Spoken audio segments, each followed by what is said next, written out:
ونستغفره ونعوذ بالله من شرور أنفسنا ومن سيئات أعمالنا من يهده الله فلا مضل له ومن يضلل فلا هادي له وأشهد أن لا إله إلا الله وحده لا شريك له وأشهد أن محمدا عبده ورسوله أما بعد فإن خير الحديث كتاب الله وخير الهدي هدي محمد صلى الله عليه وسلم وشر الأمور محدثاتها بدعة وكل بدعة ضلالة وكل ضلالة في النار.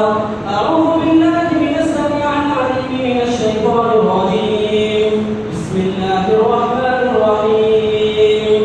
يا أيها الذين آمنوا اتقوا الله وقولوا قولا سديدا يصلح لكم أعمالكم ويغفر لكم ذنوبكم ومن يطع الله ورسوله فقد فاز فوزا عظيما. أعوذ بالله من الشيطان الرجيم. بسم الله الرحمن الرحيم. قاف والقرآن المجيد بل عجبوا أن جاءهم منذر منهم فقال الكافرون هذا شيء عجيب أإذا متنا وكنا ترابا ذلك رجع بعيد قد علمنا ما تنقص الأرض منهم وعندنا كتاب حفيظ بل كذبوا بالحق لما جاءهم فهم في أمر مريج أفلم ينظروا إلى السماء فوقهم كيف بنيناها وزيناها وما لها من فروج والأرض مددناها وألقينا فيها رواسي وأنبتنا فيها من كل زوج بهيج تبصرة وذكرى لكل عبد منيب ونزلنا من السماء ماء مباركا فأنبتنا به جنات وحب الحصيد والنخل باسقات لها طلع نضيد رزقا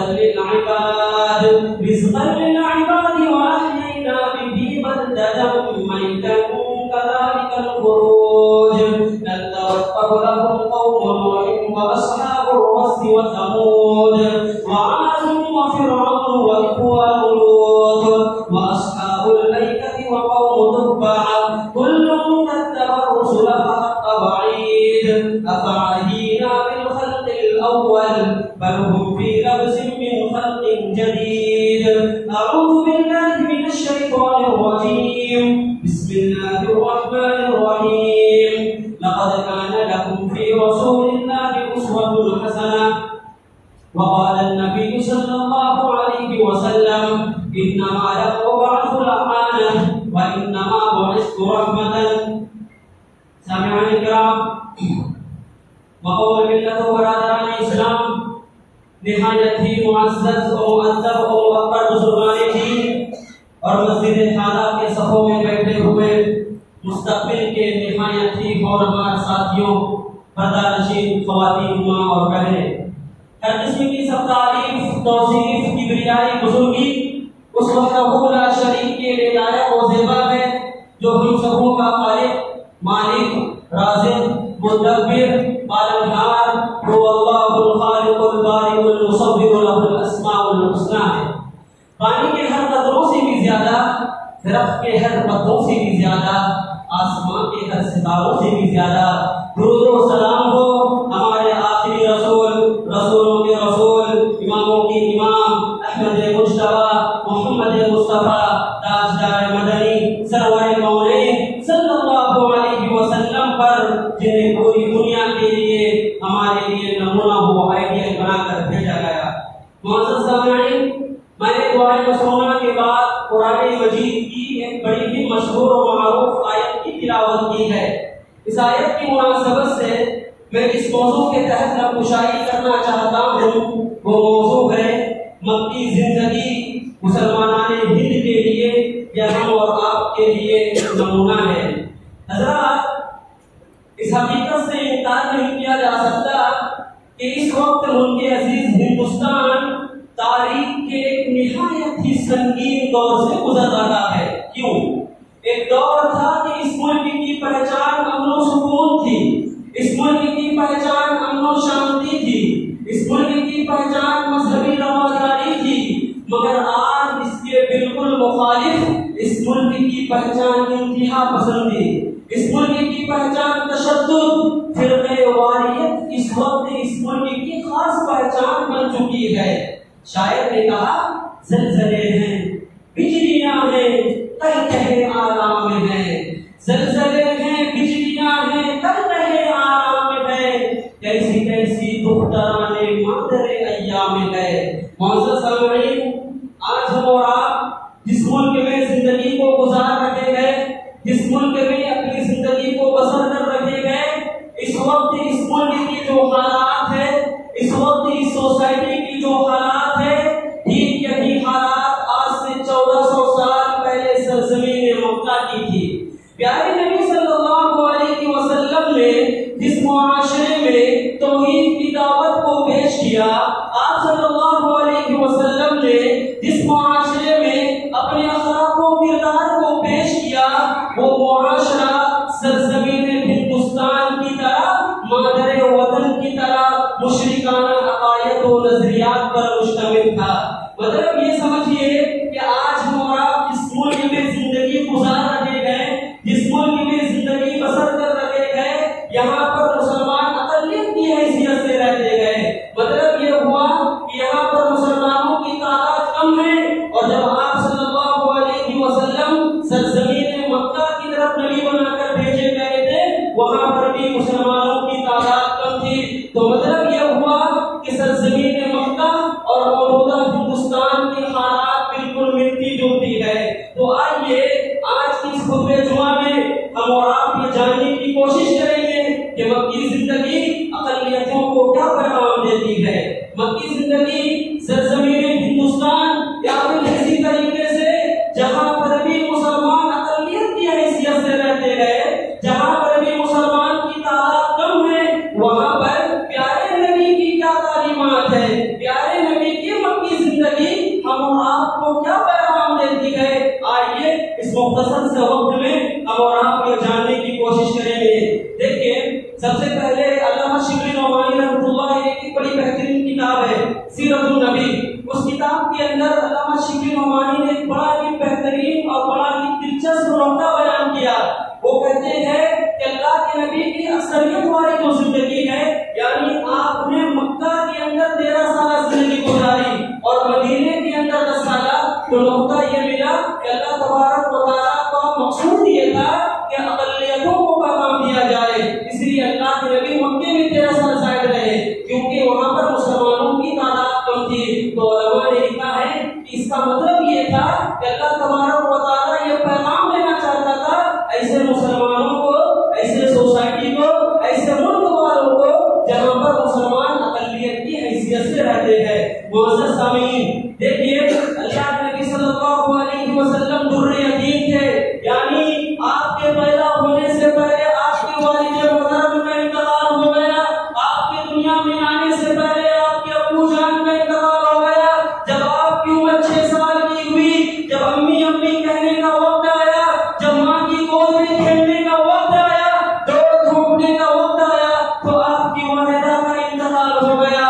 پھر اسی طریقے سے جب آپ کی عمر 8 سال کی ہوئی، جب آپ اور تھوڑے سے بلوغت کے قریب پہنچے، تو آپ کے دادا عبد المطلب کا انتقال ہو گیا۔ اس کی وجہ سے علماء نے لکھا ہے کہ آپ ضروری یتیم تھے۔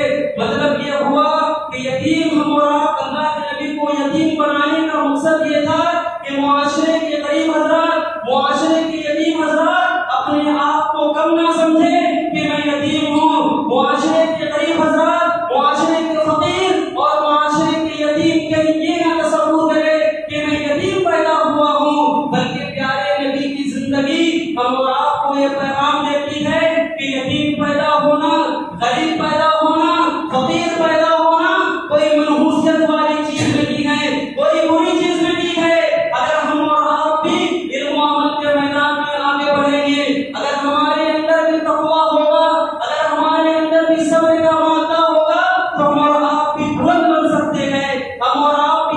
بن سکتے ہیں. یہ مکی زندگی ہم اور آپ کو جو معاشرے کے غریب ہے, جو معاشرے کے یتیم ہیں, جو معاشرے کے فقیر ہیں, ان کے لیے بڑا درس رکھتی ہے, ان کے لیے بڑا میسج رکھتی ہے کہ وہ اپنے آپ کو کم نہ سمجھے, وہ اپنے آپ کو حقیر نہ سمجھے. رب کعبہ کی قسم اگر وہ بھی محنت کریں گے تو ان کا بھی مقام و مرتبہ اللہ تبارک و تعالیٰ بہت ہی بلند کرے گا. اسی طریقے سے مکی زندگی ہم اور آپ کو یہ پیغام دیتی ہے کہ ہمارا معاشرہ باوقار ہونا چاہیے, ہمارا معاشرہ باحیا ہونا چاہیے. سیرت کے اس واقعے کو یاد کیجیے. ابھی خانہ کعبہ کی تعمیر ہو رہی ہے, کعبہ کی تعمیر ہو رہی ہے. چنانچہ سارے لوگ اپنے کپڑے کو کھول کر کعبہ کی تعمیر کر رہے ہیں. پیارے نبی کی چچا ابو طالب نے آپ کو مشورہ دیا کہ اللہ کے نبی آپ اپنے کپڑے کو اپنے جسم سے جدا کر دیجئے تاکہ کام کرنے میں آپ کو آسانی ہو. اے اللہ کے نبی آپ اپنے کپڑے کو اپنے جسم سے جدا کر دیجئے. چنانچہ جیسے کہ اللہ کے نبی صلی اللہ علیہ وسلم اپنے کپڑے کو اپنے تن سے جدا کرتے ہیں, مارے شرم کے بے ہوش ہو جاتے ہیں, مارے شرم کے گر پڑتے ہیں. تو دیکھیے کہ پیارے نبی کی زندگی ہم اور آپ کو یہ پیغام دیتی ہے کہ ہمارا معاشرہ باوقار ہونا چاہیے, ہمارا معاشرہ باحیا ہونا چاہیے. ہم اور آپ ایسے کپڑوں کا اہتمام کیا کریں جس سے شریعت کی مخالفت ہوتی ہو. اسی طریقے سے مکی زندگی ایک اور اہم پیغام ہم آپ کو یہ دیتی ہے کہ ہمیں اتحاد و اتفاق کے درس کو کام کرنا چاہیے. ہمیں معاشرے میں اتحاد و اتفاق کی دعوت کو عام کرنا چاہیے. خانہ کعبہ کی تعمیر ہو رہی ہے. علماء نے لکھا ہے کہ مکے کے اندر 50 سے زائد قبیلے اس وقت موجود تھے. مکے کے اندر 50 سے زائد قبیلے موجود تھے اور ہر شخص چاہتا تھا کہ حجر اسود کو میں رکھوں, ہر خاندان یہ چاہتا تھا کہ حجر اسود کو میں رکھوں, ہر قبیلہ یہ چاہتا تھا کہ حجر اسود کو میں رکھوں. چنانچہ اللہ کے نبی صلی اللہ علیہ وسلم نے ایک ایسی ترکیب بنائی, ایک ترکیب بنائی کہ چادر کو بچھایا جائے اور اس چادر کے درمیان میں اس حجر اسود کو رکھا جائے اور مکے کے تمام قبیلے کے جو معزز افراد ہیں اس چادر کو پکڑ کر اس حجر اسود کو کعبۃ اللہ میں رکھ دے. تو دیکھیے اگر اللہ تبارک و تعالیٰ نے آپ کو قوم کا ذمہ دار بنایا ہے, اگر آپ کو آپ کے خاندان کا ذمہ دار بنایا ہے, اگر آپ کو مدارس و مکاتب کا ذمہ دار بنایا ہے, تو ہم اور آپ پر یہ فرض عائد ہوتی ہے کہ ہم معاشرے کو جوڑنے کی کوشش کریں, معاشرے کو جوڑنے کی کوشش کریں, معاشرے میں اتحاد و اتفاق کی دعوت کو عام کریں. چاہتے تو اللہ کے نبی بنی ہاشم والوں کو دے سکتے تھے, چاہتے تو اللہ کے نبی خود اس حجر اسود کو لے کر کعبۃ اللہ میں رکھتے تھے, مگر آپ نے تمام کے تمام قبیلے والوں کو جمع کیا, ایک ترکیب بنائی اور یہ حکم دیا کہ اس چادر کو سب لوگ پکڑتے گئے اور اس حجر اسود کو جا کر کعبۃ اللہ میں رکھ دیتے گئے. تو دیکھیے مکی زندگی ہم اور آپ کو یہ پیغام دیتی ہے کہ ہمارے اندر اتحاد و اتفاق ہونا چاہیے, ہمارے اندر اتحاد و اتفاق ہونا چاہیے. حضرات اسی طریقے سے یوں تو مکی زندگی کے بے شمار پیغامات ہیں, مگر ان پیغاموں میں ایک پیغام یہ ہے کہ ہمارا اخلاق اعلیٰ سے اعلیٰ ہونا چاہیے, ہمارا کردار اعلیٰ سے اعلیٰ ہونا چاہیے, ہمارے گفتگو کا انداز بھی اعلیٰ ہونا چاہیے. یاد کیجیے اس بھائی کو جب اللہ کے نبی صلی اللہ علیہ وسلم غار حرا سے لوٹتے گئے, حضرت خدیجہ سے ملاقات ہوتی ہے.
میں بھی سرخرو ہو اور آخرت میں بھی سرخرو ہو. تو مکی زندگی ہم اور آپ کو یہ پیغام دیتی ہے کہ ہمارا اخلاق مسلم ہو یا غیر مسلم اعلیٰ سے اعلیٰ ہونا چاہیے. ہمارا کردار مسلم ہو یا غیر مسلم اعلیٰ سے اعلیٰ ہونا چاہیے. ہمارے گفتگو کا انداز مسلم ہو یا غیر مسلم اعلیٰ سے اعلیٰ ہونا چاہیے. کیونکہ جب پیارے نبی پر یہ مصیبت آئی تو اس وقت مکے میں کوئی مسلمان نہیں تھے بلکہ اس وقت مکے میں مشرکین رہا کرتے تھے. موقع یہ ملا کہ پیارے نبی جہاں مسلمانوں کے ساتھ عدل و انصاف کرنے کا حکم دیتے گئے تو پیارے نبی خود بھی وہاں پر معاشرے کے نو مسلم حضرات سے بھی امن و سکون اور ان پر رحم و کرم کا معاملہ کیا کرتے تھے. تو پتہ یہ چلا کہ ہمارا اخلاق اعلیٰ سے اعلیٰ ہونا چاہیے, کردار بھی اعلیٰ سے اعلیٰ ہونا چاہیے, گفتگو کا انداز بھی نرالا ہونا چاہیے. حضرات اسی طریقے سے مکی زندگی ہم موجودہ ہندوستانیوں کو یہ پیغام دیتی ہے. عموماً یہ ہوتا ہے کہ نوجوان بڑے جذبات ہوتے ہیں, نوجوانوں کے اندر بڑی جذبات ہوا کرتی ہے. پیارے نبی کو زندگی کو دیکھیے, پیارے نبی کی زندگی کہتی ہے کہ شریعت جوش پر ہوش پانے کا نام ہے. شریعت جوش کا نام نہیں ہے بلکہ شریعت کہتی ہے کہ جوش پر ہوش پانے کا نام ہے. اللہ کے نبی پر ظلم و ستم کے پہاڑ توڑے جا رہے ہیں. کبھی آپ کو کاہن کہا جاتا, کبھی آپ کو شاعر کہا جاتا, کبھی آپ کو جادوگر کہا جاتا. یہاں پر علامہ شبلی نے اپنی کتاب میں ایک نقطہ بیان کیا, اگر معاشرے کے کسی صدر صاحب کو اگر کوئی کاہن یا معاشرے کے کسی بڑے افراد کو کوئی پاگل کہہ دے تو کیا وہ برداشت کرے گا؟ قطعی ہرگز برداشت نہیں کر سکتا. مگر پیارے نبی کے اخلاق کو دیکھیے, پیارے نبی کے کردار کو دیکھیے. کوئی کاہن کہتا, کوئی شاعر کہتا, کوئی پاگل کہتا, کوئی مجنون کہتا, حد تو یہ ہو گئی کہ ظلم کی ساری حدیں پار ہو گئی. حکم یہ تھا وَاصْبِرْ عَلَىٰ مَا يَقُولُونَ وَاهْجُرْهُمْ حَجْرًا جَمِيلًا. اللہ کے نبی آپ صبر کیجئے, آپ صبر کیجئے, انشاءاللہ ہم آپ اس کو اس کا آپ کو بہتر بدلا دیں گے. چنانچہ صحابہ کرام کا ہمت ٹوٹ جاتا ہے, اللہ کے نبی کے پاس آتے ہیں, خباب بن عرط آتے اور کہتے ہیں متى نصر اللہ, یا نبی متى نصر اللہ, اے اللہ کے نبی اللہ کی مدد کب آئے گی, اللہ کی مدد کب آئے گی, آپ حکم دیجئے ہم ان کافروں کو چکنا چور کر کے رکھ دیں گے, ہم ان کافروں کے قدموں کو الگ کر دیں گے. حکم آیا, جبرائیل آئے, کہا الم تر الی الذین قیل لهم کفوا ایدیکم, اے مکہ کے مسلمانوں اپنے ہاتھوں کو تھامے رکھو اور وقت کا انتظار کرو. کفوا ایدیکم واقیموا الصلاۃ, نماز کو قائم کرتے رہو, نماز کو قائم کرتے رہو. باقی زندگی ہم اور آپ کو یہ پیغام دیتی ہے کہ ہمارے اندر انتقام لینے کا بدلہ نہیں ہونا چاہیے, انتقام لینے کا جذبہ نہیں ہونا چاہیے.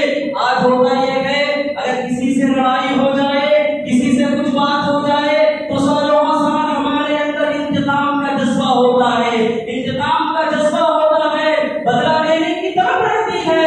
پیارے نبی کی سیرت ہم اور آپ کو یہ میسج دیتی ہے کہ ہمارے اندر انتقام کا بدلہ لینے کا جذبہ نہیں ہونا چاہیے. نبوت کے 10ویں برس کو یاد کیجئے, جب مکہ کے سردار حضرات, جب مکہ کے عہدیدار, جب مکہ کے کافروں نے پیارے نبی پر تکلیف و ظلم و بربریت کے پہاڑ توڑے تو اللہ کے نبی اس مقصد سے طائف جاتے گئے کہ طائف والے آپ کی باتوں پر لبیک کہیں گے, طائف والے آپ کی باتوں پر لبیک کہیں گے. چنانچہ علامہ شبلی نعمانی رحمۃ اللہ علیہ نقل کرتے گئے, اللہ کے نبی طائف جاتے گئے, طائف کے سرداروں نے آپ پر پہاڑ برسائے, آپ پر ظلم و بربریت کے پہاڑ برسائے, وہاں کی آواشوں نے آپ کے اوپر پتھر برسایا. اتنا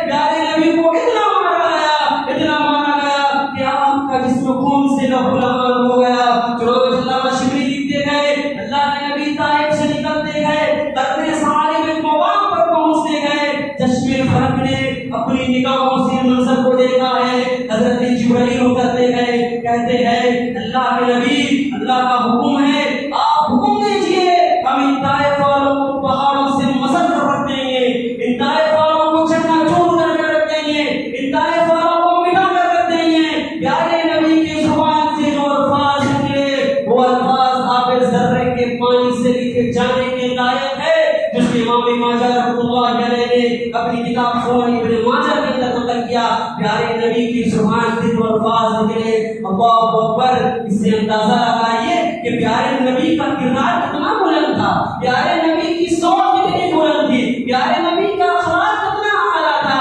پیارے نبی فرماتے ہیں اے جبرائیل انی لم ابعث لعانا، میں لوگوں کے لیے لعنتان بنا کر بھیجا نہیں گیا ہوں، وانما بعثت رحمۃ، بلکہ میں لوگوں کے لیے رحمت بنا کر بھیجا گیا ہوں۔ ایک جگہ ہمیں بخاری نقل کرتے گئے کہ پیارے نبی کی زبان سے جو الفاظ نکلے اللہم اہدنی قومی فانہم لا یعلمون، اے جبرائیل یہ میری قوم ہے، انہیں معلوم نہیں کہ میں کون ہوں، لیکن انشاءاللہ ایک وقت ایسا آئے گا کہ طائف والے سارے کے سارے مشرفہ اسلام ہو جائیں گے۔ تو دیکھیے یہ مکی زندگی ہمارا آپ کو ایک پیغام دیتی ہے کہ ہمارے اندر انتقام کا بدلہ نہیں ہونا چاہیے، ہمارے اندر جذبہ لینے کا بدلہ نہیں ہونا چاہیے، بلکہ لوگوں کو معاف کر دینا چاہیے۔ یاد رکھیے اللہ تبارک و تعالیٰ نے احادیث کے اندر دو لوگوں کی بڑی تعریف کی ہے، احادیث کے اندر دو لوگوں کی بڑی تعریف کی ہے۔ ایک وہ لوگ جس کا ہاتھ آگے رہتا ہے، مطلب یہ کہ وہ ہمیشہ صدقہ و خیرات کیا کرتے گئے، تو ایسے لوگ اللہ کے نزدیک بڑے محبوب ہیں۔ اسی طریقے سے جو لوگ لوگوں کو معاف کر دیتے گئے، جو لوگ اللہ کے بندوں پر رحم و کرم کا معاملہ کرتے گئے، عفو درگزر کر دیتے گئے، ایسے لوگ بھی اللہ کے نزدیک بڑے ہی مقرب اور بڑے ہی محبوب بنتے گئے۔ معزز سامعین، مکی زندگی ہم اور آپ کو یہ بار بار پیغام دیتی گئے کہ ہمارے اندر انتقام کا بدلہ نہیں ہونا چاہیے، جذبے کا بدلہ نہیں ہونا چاہیے۔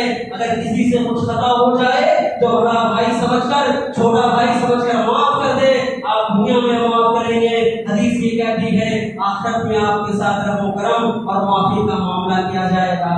حضرات اسی طریقے سے مکی زندگی ایک اور اہم پیغام یہ دیتی ہے کہ معاشرے کے جن حضرات کے پاس اولاد نہیں ہے یا پھر اللہ تبارک و تعالیٰ نے جن کی اولادوں کو چھین لیا ہے، جن کی اولادوں کو کھینچ لیا ہے، تو ایسے لوگوں کے لیے مکی زندگی صبر کا پیغام دیتی ہے۔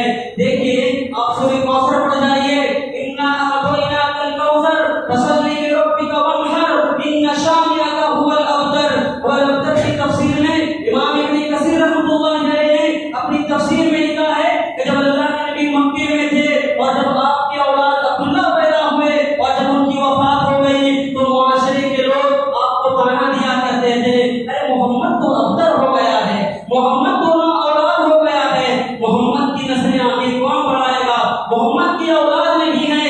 پیارے نبی نے فرمایا انا اعطیناک الکوثر، اے نبی ہم نے آپ کو حوض کثیر عطا کیا ہے۔ امام ابن کثیر نے کوثر سے مراد کثیر لیا ہے، یعنی آپ کو بے شمار رحمتیں دی ہے۔ فصلی لربک وانحر ان شانئک هو الابتر، اے نبی یہ ابو لہب اور ابو جہل کے کہنے سے آپ پریشان کیوں ہوتے ہیں؟ مطلب ابتر کے معنی ہوتے ہیں مقطوع الذکر، مقطوع النسل، مطلب یہ ہوا کہ جس کی اولاد نہیں رہتی ہے یا پھر جس کی اولاد کو اللہ تبارک و تعالیٰ چھین لیتا ہے، عربی زبان کے اندر اس کو ابتر کہتے ہیں۔ اور جب اللہ کے نبی کے بیٹوں کا انتقال ہو گیا، اللہ کے نبی کے بیٹوں کا اس دنیا سے رخصت ہو گیا، تو معاشرے کے معزز حضرات ابو جہل اور ابو لہب وغیرہ پیارے نبی کو تام و تشریح دیا کرتا تھا کہ اے نبی تمہارے خاندان کو آگے کون بڑھائے گا، اے نبی تمہارے وراثت کو آگے کون بڑھائے گا۔ اللہ نے کہا اے اللہ کے نبی آپ فکر نہ کیجیے، آپ غمزدہ نہ ہوئیے، جب تک میرا نام باقی رہے گا آپ کا بھی نام باقی رہے گا۔ جب تک ایک مؤذن اللہ اکبر اللہ اکبر اشہد ان لا الہ الا اللہ پکارے گا تو اشہد ان محمد رسول اللہ بھی پکارے گا۔ جب ایک بندہ وضو سے پہلے بسم اللہ الرحمن الرحیم پڑھے گا تو وضو کے بعد اشہد ان محمد عبدہ و رسولہ بھی پڑھے گا۔ اے نبی کون کہتا ہے کہ آپ کے انتقال ہو جانے کے بعد آپ کا نام ہمیشہ مٹ جائے گا، آپ کا نام لینے والا باقی نہیں رہے گا؟ اے نبی ہم نے آپ کے نام کو اپنے نام کے ساتھ جوڑ لیا ہے، بس ضرورت اس بات کی ہے کہ آپ صبر کیجئے، آپ کے اندر صبر کا مادہ ہونا چاہیے۔ تو دیکھیے کہ مکی زندگی معاشرے کے ایسے حضرات کو یہ اپیل کرتی ہے، ان کو جھنجھوڑتی ہے اور ان کو یہ دعوت دیتی ہے اگر کسی کے پاس اولاد نہیں ہے تو صبر رکھے، اللہ بڑی رحم و کرم کا مالک ہے۔ اگر اللہ نے کسی اولاد کو چھین لیا ہے تو بھی صبر رکھے، کیونکہ اللہ تبارک و تعالیٰ مستقبل کا مالک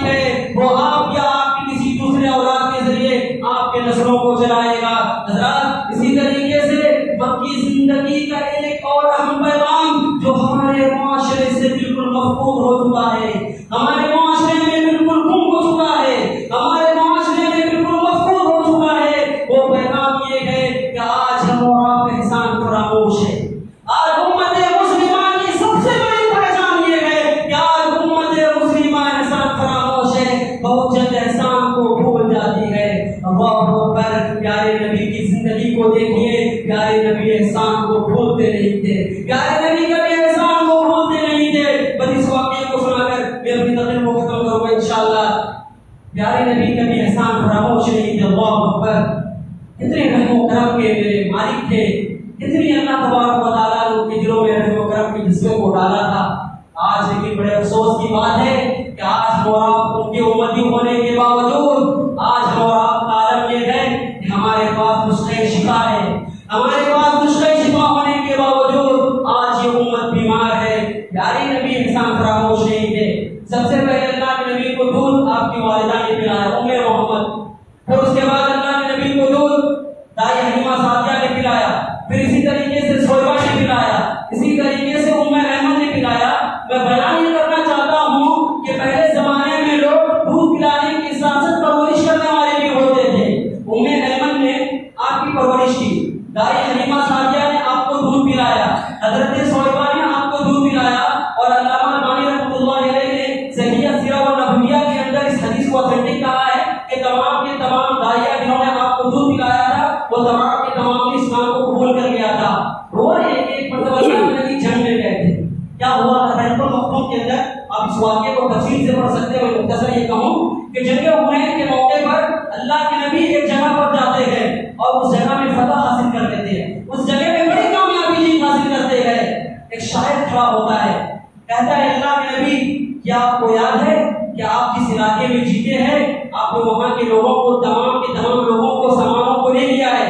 کیونکہ ہوتا یہ تھا کہ جب جنگ ہوا کرتے تھے، جنگ جیت جانے کے بعد جو مسلمین ہوا کرتے تھے ان کے سامانوں کو لے کر بیت المال میں جمع کیا جاتا تھا۔ تو اللہ کے نبی بھی اس جنگ کو جیت جاتے ہیں اور حنین کے غیر مسلموں کے سامانوں کو لے کر بیت المال میں جمع کر رہے ہوتے ہیں۔ ایک شخص آتا ہے اور کہتا ہے اللہ کے نبی کیا آپ کو معلوم ہے جس نے آپ کو دودھ پلایا ہے حلیمہ سعدیہ ماں نہیں ہے، بس آپ کی پرورش کی ہے، آپ کو دودھ پلایا ہے۔ حلیمہ سعدیہ اسی علاقے کی تھی، اسی جگہ کی تھی۔ چنانچہ اللہ کے نبی جب یہ سنتے ہیں کہ دائی حلیمہ سعدیہ جنہوں نے مجھ کو دودھ پلایا ہے، جنہوں نے میری پرورش کی ہے، اللہ کے نبی تب روتے ہیں، اللہ کے نبی کا ضمیر جاگ جاتا ہے، اللہ کے نبی رونے لگتے ہیں اور یہ کہتے ہیں کہ میں اپنے سارے کے سارے صحابہ کو جاؤ اس بستی والوں کو دے دیتا ہوں۔ جب صحابہ کرام انصار دیکھتے ہیں تو بھی سارا کا سارا سامان اور اس علاقے کے لوگوں کو دے دیتے ہیں۔ تو دیکھیے کہ اللہ کے نبی احسان فراموش نہیں تھے، جنہوں نے آپ کو دودھ پلایا۔ آج ہم اور آپ اپنی ماں اور باپ کے ساتھ احسان فراموش کا معاملہ کرتے ہیں، آج ہم اپنے ماں اور باپ اپنے خاندان والوں کے ساتھ احسان فراموش کا معاملہ کرتے ہیں۔ یاد رکھیے علامہ ابن قیم نے لکھا ہے کہ جب تک درخت کا پتا درخت سے جڑا رہتا ہے تب تک اس کی پہچان رہتی ہے، اور جس دن یہ پتا جھڑ کر گر جاتا ہے اس درخت کی پتے کی پہچان ختم ہو جاتی ہے۔ پیارے نبی کی زندگی ہم اور آپ کو یہ پیغام دیتی ہے کہ انسان فراموش نہ بنے، ہم معاشرے سے، سوسائٹی سے، خاندان سے جڑ کر رہے۔ یہ پیارے نبی کی بہت بڑی پیغام ہے۔ اسی طریقے سے موسم گرما کا ایام چل رہا ہے، موسم گرما کا ایام چل رہا ہے۔ پیارے نبی کی زندگی کو دیکھیے، ایک مرتبہ کا واقعہ ہے، آپ ایک باغ میں داخل ہوتے ہیں، دیکھتے ہیں کہ اونٹ رو رہا ہے، ایک اونٹ رو رہا ہے۔ پیارے نبی نے اس کے ہاتھ جسم پر اپنے ہاتھ کو رکھا اور کہا کہ کیا بات ہے ایمن، کیا بات ہے، تم کیوں رو رہے ہو؟ وہ کہتا ہے کہ میرا مالک مجھ سے کام بہت زیادہ لیتا ہے، میرا مالک مجھ سے خدمت بہت لیتا ہے اور کام کے مطابق مجھے اناج نہیں دیتا۔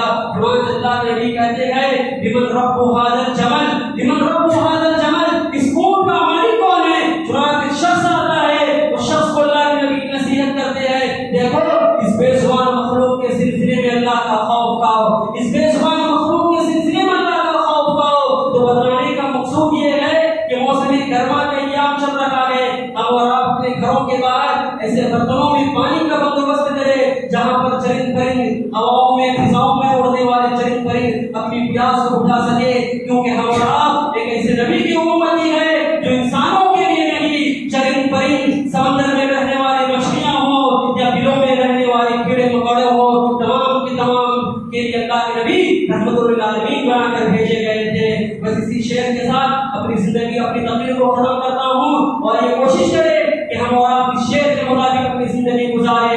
سورج ہو زندگی کی نمک چھوڑ جاؤں گا، سورج ہوں زندگی کی نمک چھوڑ جاؤں گا، میں ڈوب بھی گیا تو اپنی شرف چھوڑ جاؤں گا۔ آخر میں اللہ تعالیٰ سے دعا کرتے گئے کہ بارگاہ تو ہم سب کے دلوں میں نبی اکرم صلی اللہ علیہ وسلم کی سیرت اور نبی اکرم صلی اللہ علیہ وسلم کے اخلاق و کردار کو پیدا کرے۔ آمین ثم آمین وآخر دعوانا ان الحمد للہ رب العالمین۔ ان الحمد للہ